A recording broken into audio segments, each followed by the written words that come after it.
Welcome back, Hampton fans, to HamptonPirates.com. Today we're going to talk to head football coach Don Rose. Coach Rose, once again, thanks for taking time to talk with us. We'll talk a little bit about the FAMU game. Coach, on paper, if you look at the stats and you never look at the game, Hampton won the game.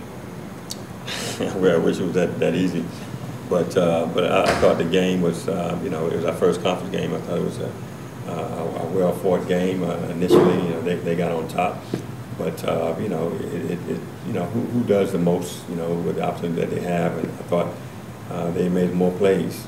Obviously, at the end, they made more plays. But I think now we just, we had some good things that happened. Offensively, I think we threw for 347 yards passing. I think that's a good start. And I think our guys are coming around and they're starting to believe and buy into it.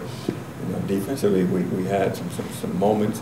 But our biggest thing now is just the little things. And so, this week, this is our bye week, and so we're trying to go through everything and just see what is, for the past 3 games, so we can fix it. And I think now we're not far off on it. We just got to come around and guys just buying into what we're doing, because like I said, now believe it or not, we're still in the mix of this thing. We just started. You got other teams that lost, the South Carolina states and the Norfolk states, and so we're right in it. We just got to capitalize and correct our mistakes and move forward.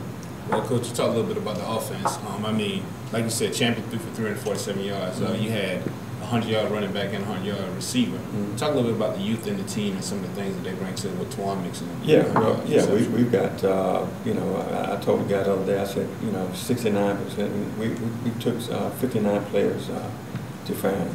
And I was looking at my paper and I said, let me add this up, because I know we got a lot of young guys. We got 69% of our offense are freshmen and sophomores. That's a fact.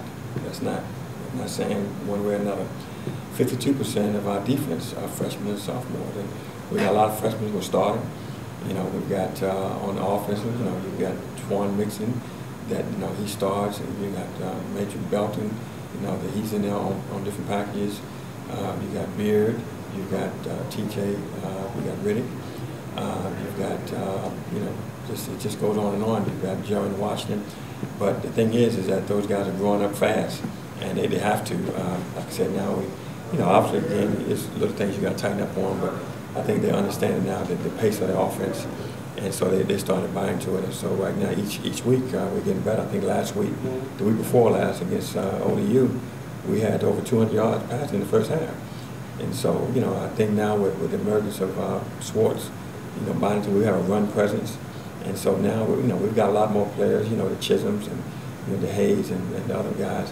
And so now it's just a matter of collectively just guys coming in. And I think our offensive line is they starting to mature. So it's getting there. Obviously you want this to happen sooner, but we'll take it now. We need it now. So I'm just thankful that we're starting to come on, and now I just got to work on the defense.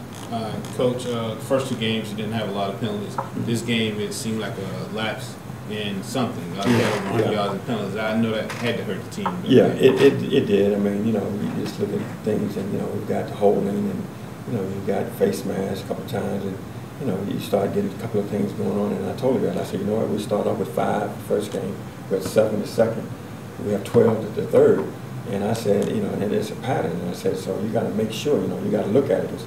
The little thing leads to big things. So, we're working on that. And like I said, this off season, this bye week, we're able to work on, we're able to slow it down and work on more fundamentals. My individual periods are longer, my group periods are longer. And so we're going to point all those things out. But, I keep a chart of everybody, what they do as far as the penalties, and so they know. And, but surprisingly, some of the guys that were, very bad last year, for example, Wilson, he led the team in penalties last year.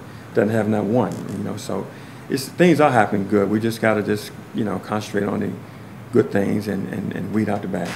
All right, Coach. Well, you talked about the most important opponent this week, the bye. I know it's a big opponent. Yeah, it is. A chance for everybody to get healthy. Talk a little bit about some things that you want to work on this week, other than players getting healthy, obviously. Yeah. Well, obviously, players getting healthy, that's big. But the biggest thing, we did a self-evaluation, and when I went by that, we went back and, for example, defense, and they went over, as far as, missed tackles or laying integrity or assignments or alignment or executing, finishing, things like that. And we're able to tally things up, and you can see it. And we went for every player, and then you kind of grade those players who are a little further than the rest, and you kind of pinpoint what are some things we have to work on. And so by doing that, we've got an extra day, because we don't have a game.